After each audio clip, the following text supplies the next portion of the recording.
В эфире очередной выпуск «Битого часа».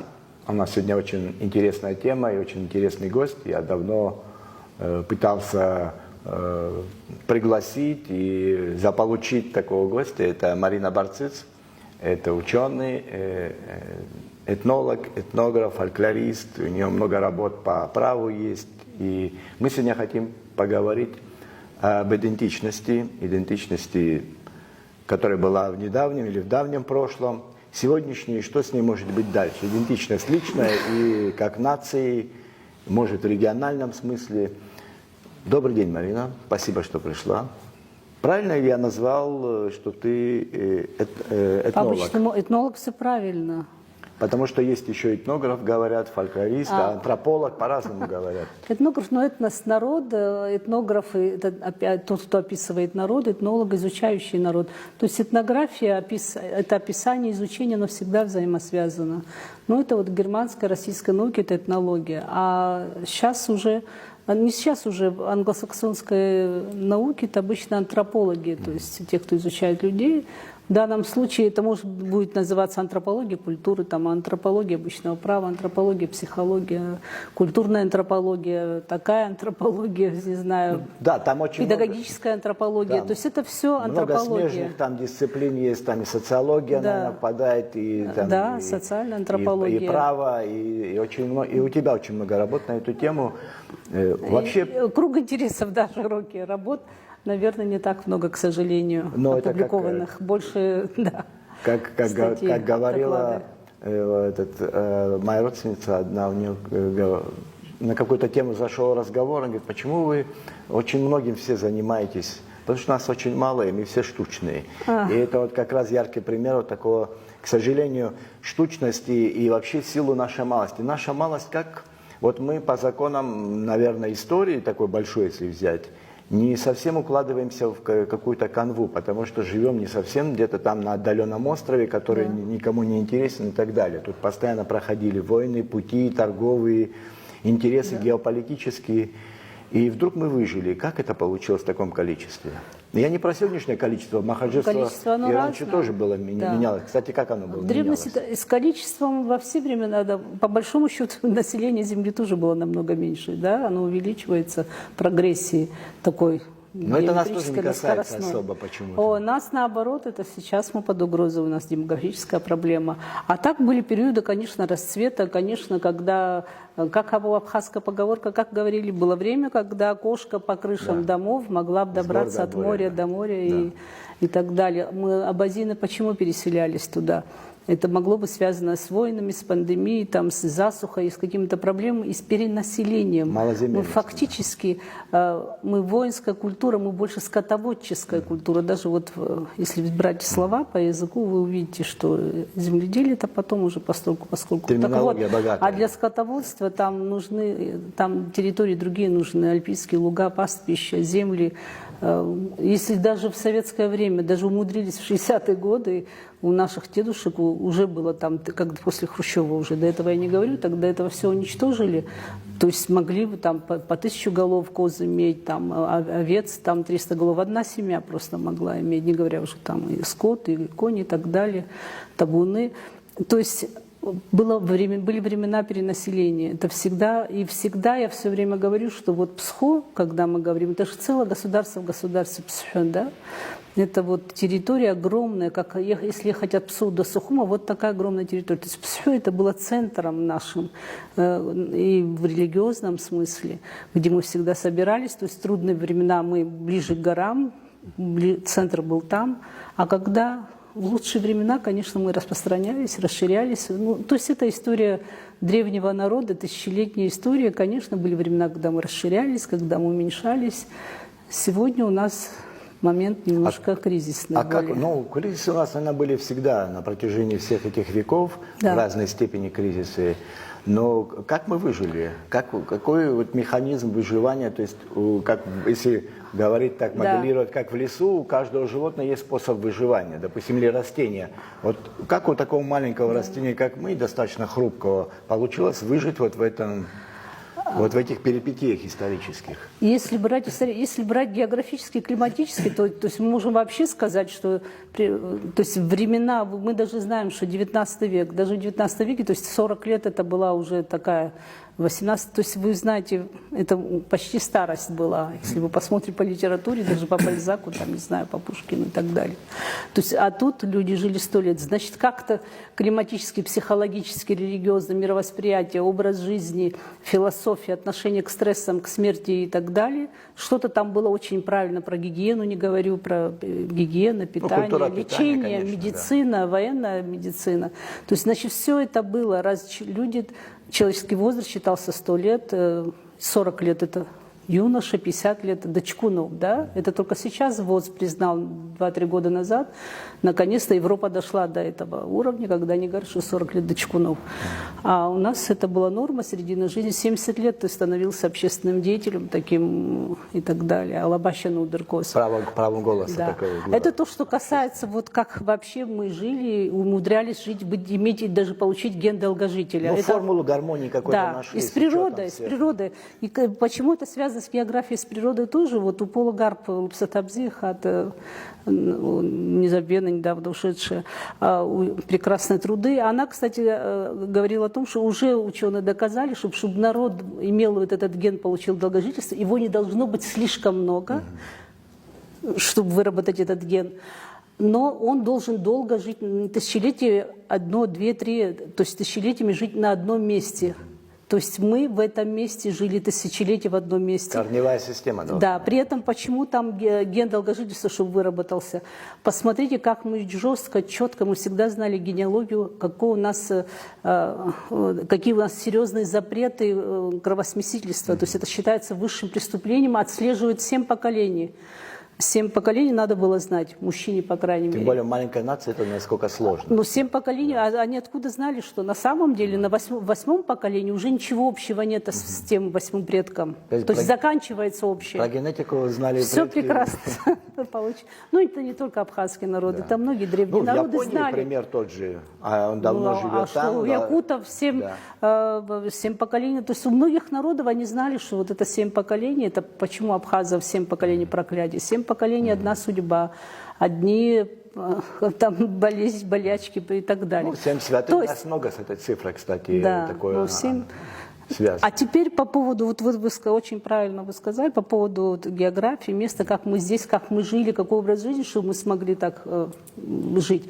Другое дело, что мы оказались в таком чудесном, распрекрасном месте, почему-то тут субтропики оказались не там, где они положено. То есть какой-то рай маленький получился. То есть абхазы говорят «абснапаембары на похьёб». На самом деле ощущение, что эти горы защищают и теплый воздух моря. И у нас тут какой климат, можно работать 3 месяца в год и прожить. В смысле, остальное время заниматься войной, спортом, философией и так далее. Микроклимат позволил микронароду выжить через тысячелетия. Но это было немного... Не совсем микро. Островная психология немножко, я думаю. Нет, островной. С одной стороны, эта география нужна, географические вот эти препятствия, они, с одной стороны, нужны, чтобы сохранить государство и народ. Ну, границы. Были периоды, когда мы были очень закрыты, мы старались особо сюда не пускать особо. При том, что горы нас закрывают, с юга, с севера, там, вы знаете, да, Гагру закрыл, все перекрыл. Да. Море, с одной стороны, море может быть и преграда, но с другой стороны, для торговли, если ты хочешь кого-то впустить, ты впускаешь. То есть мы все время... Но болотистое было побережье, поэтому только города, наверное, более-менее как логистика могли быть. Да. Торговые точки. Да. А так, конечно, то есть... С другой стороны, мы всегда оказывали, мы никогда не были такой дальней периферии, какой-то глубинки, не знаю, там где-то в Сибири или где-то на севере. То есть получалось, что мы всегда, вот с историей, если посмотреть на историю человечества, все цивилизации мира известны, ну вот мы говорим, что шумеры самые первые, со времен Шумера, еще раньше древнеиндийский, более древний, чем нам известно индийский, то есть с древнейших времен, от шумеров, от не знаю, хетты, хаты так известны, египетская цивилизация, греческая, потом пошли Римская империя, все империи мира, арабский мир, Османская империя, Византия, Персия, европейская цивилизация западная, да, сейчас российская и так далее, сейчас уже идет глобализация. То есть мы во все времена оказывались в ареале вот этих цивилизаций тоже. И не просто в ареале, наш еще вот этот интересный момент, Сэмюэл Хантингтон, есть такой ученый американский, который говорит вообще о том, что есть места столкновений цивилизаций, вот как тектонические столкновения. Мы не просто оказывались где-то в ареале, то есть не на периферии, мы всегда в теме. То есть вы можете в абхазском пантеоне найти шумерских богов. Адед, например, бог грома, да, и так далее, египетская, Мсыр, все, что связано с Мсра. Да. Я не говорю про поздних, это само собой. То есть он говорит, не просто мы оказывались в ареале, не всегда были в теме, но тут еще место столкновения империи всегда получается. Мы всю жизнь, наша судьба, и будущая судьба, и сегодняшняя так получается. Вот первый раз не по Абхазии прошла, в сторону Украины ушло столкновение, да, цивилизационное, тоже можно сказать, да, Америка, Россия. Так. Мы всегда оказываемся там, где сталкиваются цивилизации, империи, Персия с Византией, по сухому, вот здесь проходит, да, Митридат, там Римская империя, арабский мир, Турция, Россия, ну, да, Америка. религиозные столкновения тоже и государственные, там разные, конечно. Они всегда, религия всегда была политикой, она без религии ничего не получалось. И даже завоевать окончательно не получится, пока ты свою религию. Ты можешь ее обозвать демократией, например. Для американцев, да, мы вам несем демократию. Раньше это мы молись моему Богу. Ты неправильному Богу молишься. А так вот, то есть быть там, где сталкиваются, можно погибнуть. Даже просто, когда одна империя рушится, ты под обломками можешь погибнуть. Конечно. Но вы посмотрите, как мы все время после этих столкновений, вместо того, чтобы погибнуть между наковальней и молотом, мы выходили живой, не просто живыми, а мы умудрялись еще тут же получить государство. Римская империя пала, да, вот после столкновения. Очень многие государства в Европе образовались. В Абхазии Абхазское царство. Просто посмотрите, Россия, Турция. Посмотрите, Российская империя разрушается. Мы выходим, не просто выходим живыми после махаджирства, мы выходим уже с государством. Опять Советская империя пала, опять при этом нам ничего не дарится, это тоже наша судьба. Нам все это всегда с кровью. Даже в мирное время защита страны, потому что все воины. А когда вот эти просто так, то есть как Прибалтика там, или Армения получила государство, то есть нам это все ценой крови, ценой жертв. Ну, государства, наверное, только так и должны рождаться, и, к сожалению, только через войны, через кровь. Есть, конечно, примеры таких красивых разводов, там Чехия, Словакия или Прибалтика, ну, отчасти я имею в виду, относительно спокойных, но это не наш случай, это Кавказ. Здесь всегда все чуть по-другому. Но вот еще право в том, что можно на «ты», да, обращаться, Ибрагим. Мы это знакомы, но для зрителей иногда хочется на «вы», но тут скрывать смысла нет уже, да, что хорошо. Мы давно знакомы, это очень помогало мне с фотографиями, с фотовыставками, с военными. Да, Арина еще поэтому, я считаю, один из самых лучших военных фотографов. Не, я это говорю и за глаза чаще. Я первый раз это имею возможность сказать, и это очень большой вклад у тебя такой. Ну, я тебе очень благодарна за твою помощь, спасибо. За твой интерес, что это кому-то надо. Вот очень интересный момент еще, вот то, что ты сейчас обратил внимание. Дело в том, что в нашей культуре, когда ты между двумя империями, все время надо быть не просто война, просто мускулы, тем более, как только что ты хорошо заметил, у нас никогда, миллион бывало, но не так, что прям миллиона не бывало такого. Никогда не были очень большим, даже по территории мы не смогли бы. Так вот, мы всегда должны были быть очень дипломатичными. У нас культура дипломатии. Мы все время должны были играть на противоречиях. Вот если по тебе проходят, и их конфликты все время, столкновения здесь происходят, ты должен играть на интересах. Вот мы, то есть вот сателлиты, не сателлиты или там в договоре, в союзе вот с этой империей, допустим, с турецкой или с российской. Когда какая-то сторона, или персидская, византийская, там не знаю, какая-то сторона вдруг со временем начинает, как это сказать красиво, наглеть, не наглеть, не знаю, начинают прессовать, напирать, так скажем, уже вот как к собственности относиться, или давить там, или что-то такое экономическое, то есть тихо-тихо начинаем играть, то есть играть на интересах, вот на их этих. Мы всегда могли играть на этих интересах, мы всегда помни, при этом, чтобы играть на интересах двоих сильных, а ты не такой большой, ты должен был собственные интересы знать, то есть и уметь доносить. И доносить так, что... То есть это великая... Ценность свою знать, ее перенести.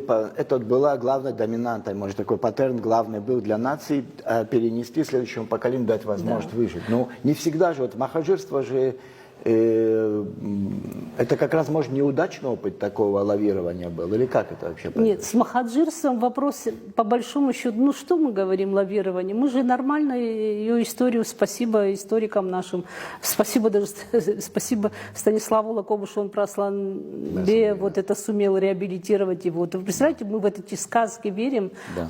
То есть мы... К сожалению, вот получили свободу, но мы какую историю преподаем? Свою историю или историю победителя? То есть что мы, а почему, во-первых, само название, термин махаджирство, это что такое? Какое хаджира? Кто там добровольно куда? А кого обманули, извините меня, какими-то дынями? Как там рассказывать? религиозный аспект есть, мухаджирство везде, тут махаджирство. Нет, это насильственное изгнание. Да. Вопрос не стоял. Если вы все документы... Во-первых, присоединение тоже. Давайте посмотрите просто по документам, как это делается, как это Мингрельская княжна Дадьяни, как она это все, какие там были дела. Посмотрим с 1800, вот с первых годов, с 5-го года, с 10-й год, 1810-й, 12-й и так далее. То есть, если посмотреть, то есть у нас слишком много мифов. А так вопрос не стоял, по большому счету, завоевать... То есть я вот только что мы с вами говорили, что были история человечества, история Кавказа, кавказцы, горцы, это воинственные народы, это история войн все время. Тем более, если в таком благоприятном месте, всем тут нравится, хочется остаться и забрать к себе. Так вот, у нас даже монголо-татары как-то решили не связываться с этими, лосиное гнездо. Зачем? И обошли, обтекли, и так налогами обложили, пошли дальше. Зачем тут ввязываться? Тоже, даже не было тут, собственно говоря, даже мечети не осталось. Ну, я имею в виду... зачем ввязываться? Зачем это? И так, вы степень потом перейдете. Да, вы будете налоги платить, вы будете там армию, вы будете мне корабли, воинов предоставлять там, и так далее. Но вопрос никогда не стоял зачистить, уничтожить физический народ. То есть фактически никого не соблазняли в Турцию хорошей жизнью, потому что Турция — это Батум, на коня ты посел и пошел. Ты перед свадьбой, как в Сочи поехал, это ближний край пошел был, что-то купить. То есть просто сделал плод, сел и пошел там, не знаю, мед повез, что-то повез, там шерсти, вернулся. Или в кровное место бежал в Стамбуле, бегает, а его тут приехали, нашли его. То есть не было, это все мифы, по большому счету, и, к сожалению, мы до сих пор и с дефиницией не определились, и с этим термином махаджирства мы не очень правильно все говорим. Вообще для турецких абхазов, насколько я знаю, мухаджирами не называют других, они называют балканских переселенцев. У них, когда мы их так называем, они немножко не очень. Нравится, да. То есть это все... Ну, проблемы передачи истории, правдивой истории. Может, нашей редакции. Поэтому одна из главных потерь военных это было сожжение архивов наших, конечно. Ну, кроме, конечно, прежде всего человеческих жертв. Но вот эта борьба вот на этом уровне всегда тоже велась. Это же горит у нас архив тоже не первый раз. Я, насколько знаю, во время русско-турецкой войны тоже обоз. Он буквально, его не успели вывести, он тоже был уничтожен. А вот что в советское время перед войной тоже пожар огни был. горел, Да. не случайно же горел. Да.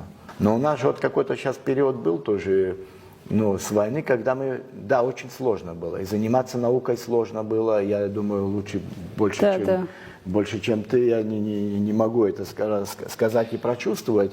Но надо же заниматься наукой, восстанавливать архивы, и что-то надо же делать.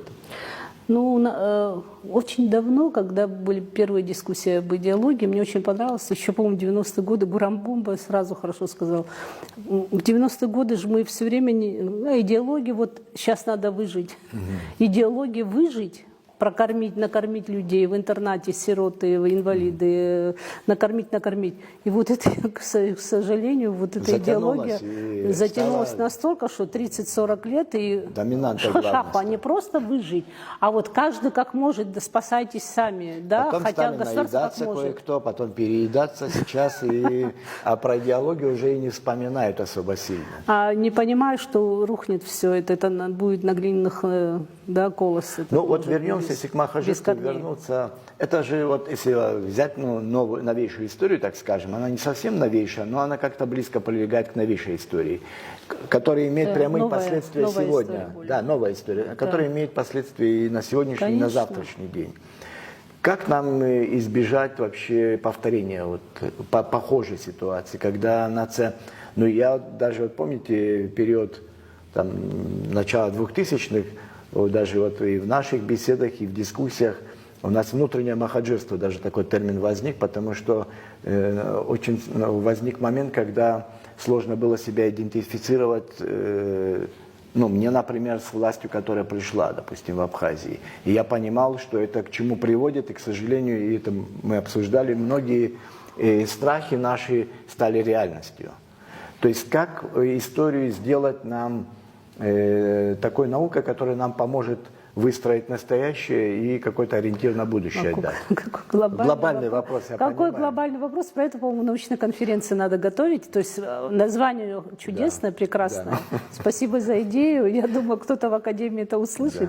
И в институте, то есть... Ну, это просто название конференции, исследования. У нас несколько институций, есть, которые но насколько это слабость, слабое финансирование, слабость, и люди не пойдут туда, не пойдут заниматься наукой, энтузиазм. То есть понятно, почему этого не будет работать. Очень интересная вот формулировка самой темы. Потом по поводу махаджирства тоже, как бы мы ни говорили, что там вопрос стоял зачистить, вообще, чтобы не было народа, то есть получить землю без людей. До реки Бзып так и смогли сделать. Правильно? Вообще не было людей. Ни убыхов, ни абхазов. Да. Там Бзып на этой стороне Калдахара. И тоже, кстати, калдахарцы, мои блабрухцы, моя бабушка, они тоже сидели на берегу моря, но махнули рекой, то есть оставили маленькие анклавы, потому что им не получалось там выживать без местных, да, как сеять, когда сезонность и так далее. То есть не получалось. Через 3-4 года они опять просили, доносы писали там наместнику, царю, нечего кушать. Форжан говорит, слушайте, вам на 5 лет хватило, они уехали, все у вас есть, все, а тут вы... То есть это понятно, так не было, но были эти войны, это не первое, не последнее. То есть у нас в прошлом такие же войны, когда десятки тысяч армий был, да, мы проигрывали. Нет, вопрос уничтожить или, фактически это было уничтожение, уничтожить или выселить, вот так вопрос первый раз стал, поэтому это критично. Но были войны, были пандемии тоже, то есть хотя мы умели, мы даже в 15 веке умудрились без этой чумы, с Крыма ушла в Европу, а сюда мы не допустили, мы умели бороться с этими делами, у нас традиция, если вы читали, там даже у Искандера, да, в 18 году была, в конце 19 века у нас было, когда у Гуля все родители умерли, но мы умели, кстати, вот эти все вещи делать, выживать. То есть, по большому счету, такие катастрофы, когда народ уменьшался очень сильно, такие Фактически, вы представьте себе, нас было 1020, даже 30 не было. В Гудаутском районе маленький небольшой анклав вокруг Лахна, небольшой в Ачамчирах, и все. Ну, Самарзахан не считается. 80% населения нету. Как мы выжили? Смогли же выжить? Ну, это некоторым народам... Идентичность была. Да, узкое горлышко такое демографическое бывало у многих народов. Нет, не потом кто-то сумел, потом чуть-чуть ослабление, слава богу, многие из нас это потомки тех, кто сумел вернуться. Когда в Турции, говорят, мы были такие, мы сейчас на махаджирцы слишком много ушли, наверное, мы были самые непримиримые воины. Ахадцы и хадцы, супермены, супер были, это те, кто... попал туда, но еще сумел обратно вернуться, и еще здесь сохранить и после себя оставить потомство. Ну, я почему тоже про это говорю, сейчас, чего скрывать, противоречия между нынешней Россией и Турцией, они нарастают, и, к сожалению, мы опять где-то рядом вот, по линии этого разлома можем оказаться, дай бог, чтобы это не произошло. Мы всегда так, мы всегда будем. И даже там, если вернуться к нашим недавним выборам, этот термин тоже использовался, то есть я всегда об этом подумал, прошло больше 100 лет, и все равно это, вот, это становится каким-то аргументом в нынешней какой-то идеологической борьбе. Я не понимаю, это давно уже должно было стать историей. Нет. На самом деле, то есть понятно, что мы все равно будем на разломе, это наша судьба, это наша судьба, даже просто логистическая. Посмотрите на логистику, на наше расположение. То есть вот эта дорога объединения, очень удобная дорога у нас. Мы живем, первые скифы, когда пошли на место, где золото было, они не просто проскакали по этой дороге, самая узкая, удобная, проскакали туда, там, где хетты, ну, в общем, там, где была цивилизация, где богатство золота. Они были здесь 1000 лет. Это не просто так. Ну да, мы есть археологические тоже скифы. Да, и Алан, и Осетины, мы были в тесном, они здесь рядом с нами были, совсем рядом. Ну, Нардскепос, потом другие вклинились между нами. И наших, и а Нардскепос, да, это конечно. Что такое? Это он и есть эпос. Вы посмотрите, мой отец, например, я говорю, вот эту про шапку коническую, которая в 19 даже веке на фотографиях есть, они ее называли скифская шапкой. То есть это нарта архлпа, а нарта фактически... То есть не будем сейчас такую глубокую фольклор залезать, сейчас фольклористы начнут цепляться, делать замечания. Мы их позовем в следующий раз с удовольствием. Надо, да, на дискуссию. Ну, это наша судьба, мы это умели выживать так. У нас есть огромный опыт. Даже в начале этой войны, что мы считать не умели, что грузины на одного воина 40 против одного, кто победит. 40, да. Но мы-то историю хорошо знали. То есть не было проблем идентичности, вот то, что вначале назвал. Марина, но, как я понимаю, во все эти кризисные такие исторические моменты проблемы идентичности не было у нас. А сейчас она есть? То есть национальная, я имею в виду, национальная. Вопрос стоит, сейчас именно вопрос стоит, именно так и стоит вопрос. Это мы можем говорить сегодня, констатировать факт кризиса идентичности. Ни разу мы, проходя через вот эти несчастья, когда нас становилось там вопрос быть или не быть вообще, народ погибал, исчезал, проигрывал в войнах, выигрывал, чаще всего и проигрывал. Никогда так вопрос не стоял. Потому что не было... при том, что мы не знаем, может, когда-то найдем что-то там про письменность, но если говорить, что фактически, вот если то, что мы знаем из письменных источников, начиная с античности, по крайней мере, то есть мы фактически, получается, бесписьменный народ. Но не просто с памятью, мы консерваторы, мы традиционалисты, мы очень... Это, кстати, лингвисты, опять же, про Станислава Лакуба, он первый сказал, посмотрите, говорит, у нас 4 прошлых времен, говорит, и 2 только будущих. То есть мы не просто, повернув голову в прошлое, но мы очень хорошо знали историю, настолько близко для нас. Просто пример один приведу. Когда человек куда-то опаздывает, приходит с опозданием, договорились, непунктуально приходит, говорит, я задержался, извините, он говорит, ой, можно подумать, да, говорит, ты плетку Леона там плел, говорит, Леону плетку делал. То есть для Леона это вот совсем недавно, Как это грузины нас могут победить, Гурджи, когда это было, да нет. То есть все это совсем аурым, это все... То есть вот знание истории своих семей, предков. То есть ты жил не только вот эту короткую жизнь, и абхазы говорят, наша жизнь это как у Таджархаса, это зевок курицы, да, или моргание курицы, это секунда. То есть она расширена, она начинается, вот твой прапрадед там прыгнул, здесь он стрелял, здесь у него была такая ситуация. То есть очень хорошее знание собственной истории. Вообще, что делает народ народом, этнос? Что помогает ему сохраниться? Ну, в первую очередь, конечно, надо где-то собраться, общая земля. Самое идеальное – иметь ее в виде государства. А в мире только около 200 государств. И наше счастье, да, и мы вот среди этого. Ну, в последний вагон вступили, а с тех пор не знаю, что в государстве образовались. Нет, ну периодически мы умудрялись. Вот мы же говорили перед этим, что и земли вроде бы не так много, и место такое всем нравится, и все тут сталкиваются, а мы умудрялись еще организовываться периодически в государство, возвращать ее государственность. То есть, когда ты организован в государство, ты сам хозяин, то есть ты собственную политику проводишь. Другой вопрос, сегодня мы эту собственную политику проводим или нет, но и не будем про современность. То есть это общая земля лучше оформлена в государство, не у всех получается, тысячелетиями воюют, там не могут. Могут курды 3 государства создать, ни одного нет, а сколько... Да. Общая земля, общая история у нас должна быть. Семью что делает? Вот общая история, через что мы прошли. Общность и знания.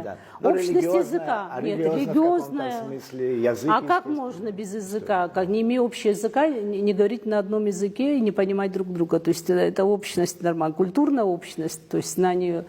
И и надо всегда помнить, вот можно что-то иметь, не иметь. Допустим, у евреев не было там земли, у цыган нет, у кого-то язык другой, они вот на испанском больше всего говорят разных государств там, и так далее. Ты можешь что-то не иметь, можешь только два иметь. Можешь все иметь, но если у тебя нет самосознания, вот эта проблема идентичности, у тебя нет самосознания, кто я есть, все, в этот день, когда я сказала, что я не абхазка, там, не русская, не знаю, не армянин, не знаю, не англичанин, в этот день ты все это перечеркиваешь. Все это рушится, все это пропадает. А зачем мне язык? Если я не считаю себя абхазом, зачем я должна? Зачем мне это надо? Да?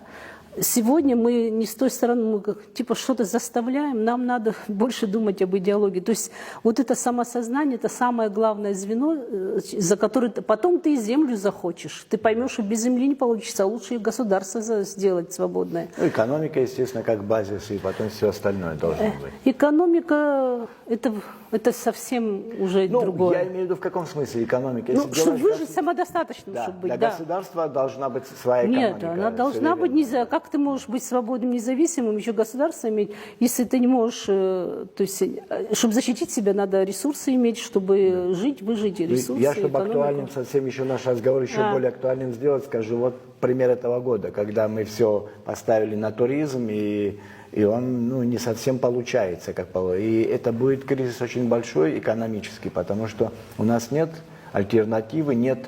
Это очень случайно, это очень многофакторная вещь, туристическая отрасль, тем более у нас она не привязана к сельскому хозяйству, у нас отток. Мы все, что зарабатываем, мы отдаем, мы покупаем, все вымывается. Это все взаимосвязано. Идеология, его не пощупаешь, может, как экономика, но она очень важная. Вещь, может, назовем это целеполаганием? Да, давайте национальные идеи или идеологии, мы же дискуссии особо тоже не проводим. Мы целеполагание. Кстати говоря. Много говорим, но перестали дискутировать. Вот это и есть разделяй власть. Когда разрушается, ты хочешь уничтожить государство любого, там, не знаю, врага информационные у молодежи, они в совершенно других потоках живут. Вот ты говоришь, мы устные, мы через века смогли без письменности передать какие-то вещи. Но сейчас интернет, он конкурент всем, даже родителям, даже, я не знаю, школе, другим институциям. То есть институты семьи, институты, все рушится. Но не обязательно, всегда можно любую инновацию, любую технологию можно использовать в собственную историю. То есть нам не надо сейчас издавать вот эти большие книги тиражами или переиздавать. Книга уже есть, она в том виде есть, в бумажной версии всегда, скоро мы сами сможем. Я хочу книгу, я ее в виде книжки одним экземпляром смогу это сделать. Нам надо туда тогда вкладывать. То есть чуть-чуть, что значит выжили во времени? То если мы говорим про абхазов на берегу моря, в отличие от других кавказских народов, горских, наших братских народов, единая культура, единая система восприятия, и социокультурный мир один кавказский, и ценности все одни. Мы раньше всех получали все инновации, мы на берегу моря, все технологии. Вообще наша культура, она воинская культура. А воинская культура, она не связана с бытом. Если вы заметили, у нас не так относятся бережно, не знаю, даже к архитектуре, к домам, к имуществу. Новая невестка пришла, все старое, она говорит, это старье. Сожгла, выбросила, мода другая. Но вот то, что касается духовной культуры, мы могли, у нас всегда завоеватели приходили, мы оставляли ему дом, мы все оставляли, уходили, но мы ему жить потом не давали. Воин, кто такой? Воину принадлежит только то, что с ним. Вот это его оружие, это семью взял, быстро спрятались. Могли архнычно взять, металл, ачуан архнычно взять, это святое, это тоже там религиозная ценность, не просто так, а символ, это код. Мы не убиваемся за города, за дома. Мы их оставляем, но мы тебе тут жить не дадим. Мы будем нападать на Сухум, 5-й раз, 10-й, мы все равно его обратно возьмем. Мы всегда так... Эта тактика и стратегия здесь работает тысячелетиями, работала и сегодня работает. И мы за 1 год не научились бы воевать. За 1 год можно вспомнить. Воевать, да как воевать? Это в крови, это тысячелетиями, это традиция. Это, во-первых, вторичная социализация, которой в Абхазии сегодня нету. Вот это знание истории, знание мифологии, знание героических сказаний, преданий, чтобы Алоп Хамадина пошла сражалась, значит, и мне можно пойти. А этот так сделал, этот сумел. В литературе была Камачич, тот же образ, когда женщина-воин была. Вообще, весь фольклор. Да, когда мы опять, если коснемся махаджирства, общество, вот там же мы были виновным народом, и Да. достаточно длительный период, когда запреты на ношение оружия и так далее, Да. и так далее было. И потом случилась Первая мировая война, и какая доблесть была там у всей дикой Да. дивизии, но и у абхазской сотни в частности. Это потому, что целое поколение, даже 2 почти прошло, когда жили Да. без оружия и так далее. И какой Система она выброс ценностей. дала. Да. Все равно Сохранилась даже через сохранится. 2 Это наш поколения. традиционализм. Вот эта вторичная социализация через эти предания. Наши дети сегодня знают мифологию, нардский эпос не знают. Я насильно заставляю студентов, говорю, вы мне не сдадите, если я дополнительно вас спрошу про нардский эпос. Потому что это не просто эпос. Не просто потому, что мало у кого в мире есть народные эпосы, да, там по пальцам десятки назовем. Да. А потому что там код. Мы со Сруха так поступили, мы с Владиславом так поступили, мы с Нестором не защитили, мы это, а мы и там, а не это щицра. То есть эти коды там все заложены, и болячки, и победы, и сила наша, и слабость. Это все в этих вещах. ДНК там. И весь фольклор, он воинский, у нас нету про лирику. Вот полководец Кир говорил, да, хочешь, Тенгиз Горба тоже любит это повторять, хочешь победить народ, научи его торговать и играть на лире. Воинская культура, самураи или кавказцы, то есть мы торговлей хащаран заниматься, продавать молочные, это вообще цассам религиозное табу, там еще и так далее. А лирика, у нас не было лирики. Если это лирика, любовное признание, это было в виде сатиры, вот это что-то такое с подколками, подкалывали. А на самом деле 95% нашего фольклора – это героика, это Данаваши, Данапайна, Пхакягу, это наши песни Ахраша, Ахраша, и самую высоту мы достигли где? Я все время шучу, я говорю, посмотри, что Кавказ сегодня, что мы дали миру? Черные глаза, а возьмите Ахраша, Ахраша, песня о скале. Все наши песни – это плач о погибшем, о войне, это больше похоже на плач.